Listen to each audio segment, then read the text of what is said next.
Now that you're here at Grief to Growth, I'd like to ask you to do three things. The first thing is to make sure that you like, click notifications, and subscribe to make sure you get updates from my YouTube channel.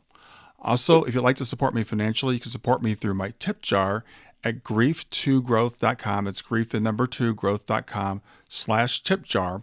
Or look for tip jar at the very top of the page or buy me a coffee at the very bottom of the page, and you can make a small financial contribution. The third thing I'd like to ask is to make sure you share this with a friend through all your social media, Facebook, Instagram, whatever. Thanks for being here. Close your eyes and imagine.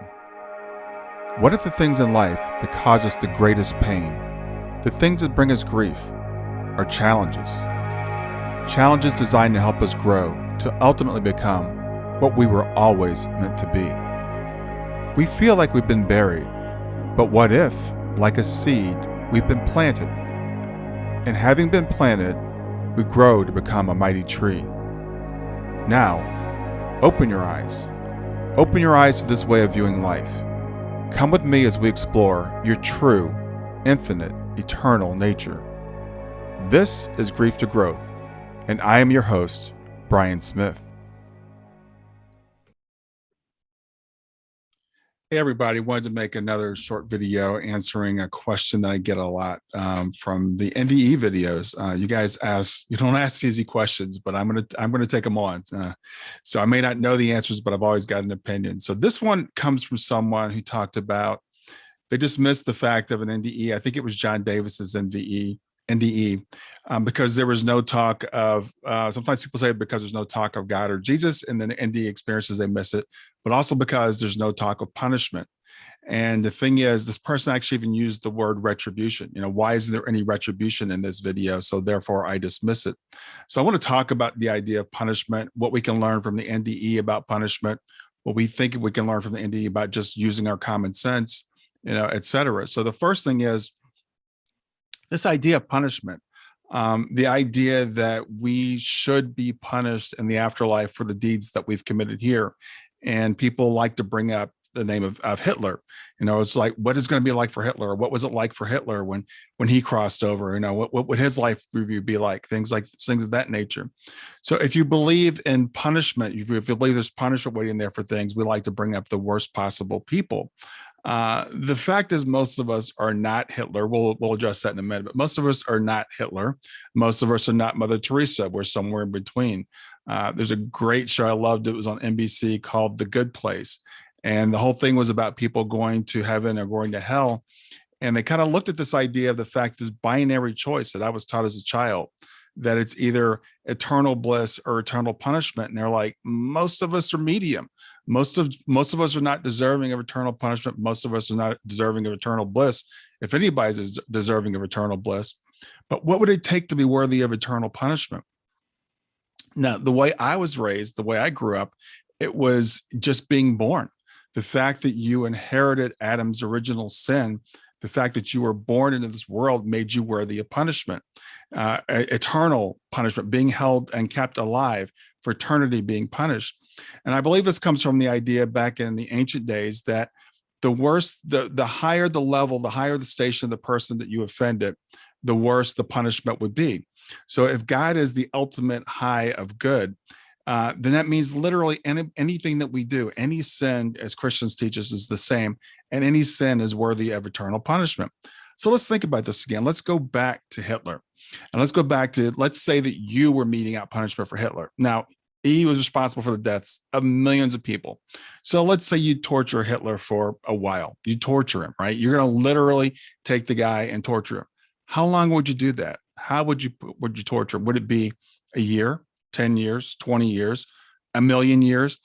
Is there ever a point in time when that punishment would be enough? What it will fill up what should have been his punishment? And when we think about the idea of eternal hell, and you think about it, most of us, again, are not Hitler. So can we ever do anything to be worthy of that? So the people that bring up this question about punishment are typically people, frankly, who are Christians or who believe in some sort of eternal hell, and they don't like the NDE because it doesn't really teach that. So let's talk about what it does teach. Okay, so does it mean that we all go to eternal bliss and we just skip out on any bad things we might have done here? There's a lot in the NDE indicate that that is not the case. There's something called a life review, and this is more than just sitting down and having the movies of your life run in your head. This is actually, sometimes people say, literally living through every moment of your life over again from your perspective and the perspective of the people around you, and feeling the pain that you cause. And Peter Panagore talks about how painful this experience can actually be. So, as a person who studied the NDE and as a person who doesn't believe in hell or eternal punishment, I do live my life in terms of how my life review is going to be. And I believe from studying the NDE that the life review is a self inflicted punishment, if you will.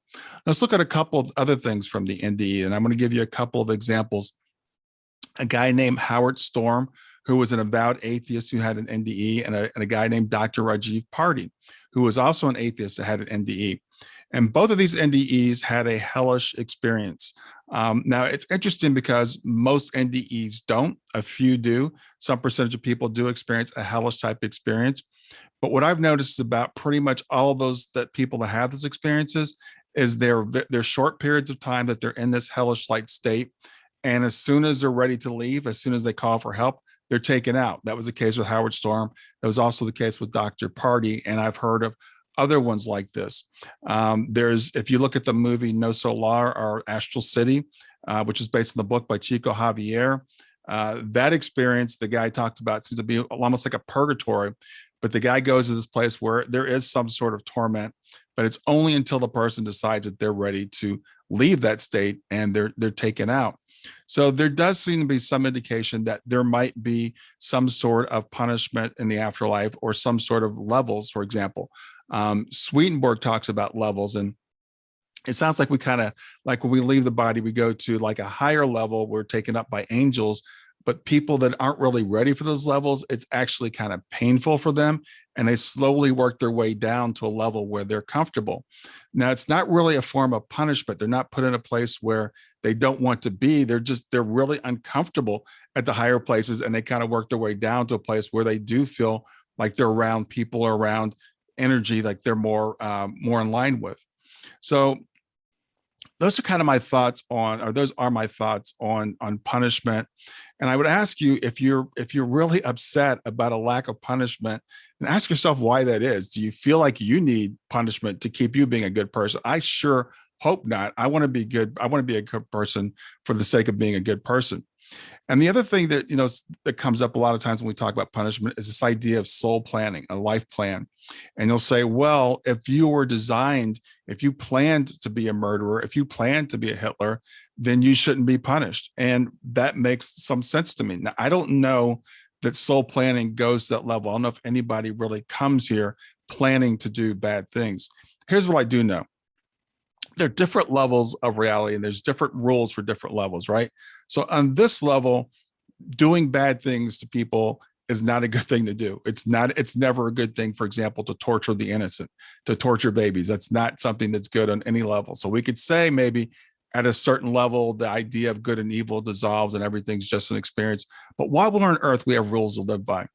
I know that my role here is to do as much good as possible and to do as little harm as possible. That's my soul plan. I can't worry about what other people's soul plans are. I cannot be responsible for what other people's plans are. So it's not my business what happens to Hitler or somebody like that. It's maybe kind of fun to speculate, but I'm also not going to go out and do bad things and say, well, that's just part of my plan. And the thing about this planning is we all have to live as though there is free will. We all have to live as though there are decisions, even if we may be here to play a role. For example, I got up this morning, I decided to put on this shirt. Now, was that predestined? Was that something that I had no choice in? But sure felt like I had a choice. I feel like I could have put on another shirt. And that's the way I have to live my life. So as I go through this world, as I look at what my purpose is here, as I look at what my soul plan is, I'm trying to reach what I consider to be a higher level of consciousness. And that involves not harming others, whether there's punishment waiting for me for that or not. So I would encourage you also, as you live your life, to live your life according to what you think that your soul plan is. And I don't know that anybody really believes that the soul plan is to do evil. So those are my thoughts based upon what I've discovered from studying the NDE and studying other sources. I'd also ask you to think about, the proportionality of justice. That's something I think is very important in human terms. So when you think about eternal torment, if you knew of someone on earth that was doing that, if you knew of a judge, for example, that every person that came to them, they had the discretion, they gave the death penalty. You were speeding, we're going to give you the death penalty. You stole a piece of candy, we're going to give you the death penalty. That's kind of what the idea of eternal hell is like. That's exactly what it's like. It's like one punishment, no matter what, if you even believe in that sort of punishment. So I hope that helps. Keep the questions coming. I'll keep trying to answer them, and have a great day.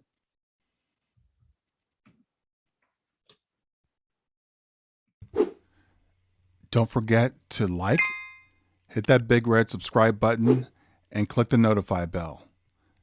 Thanks for being here.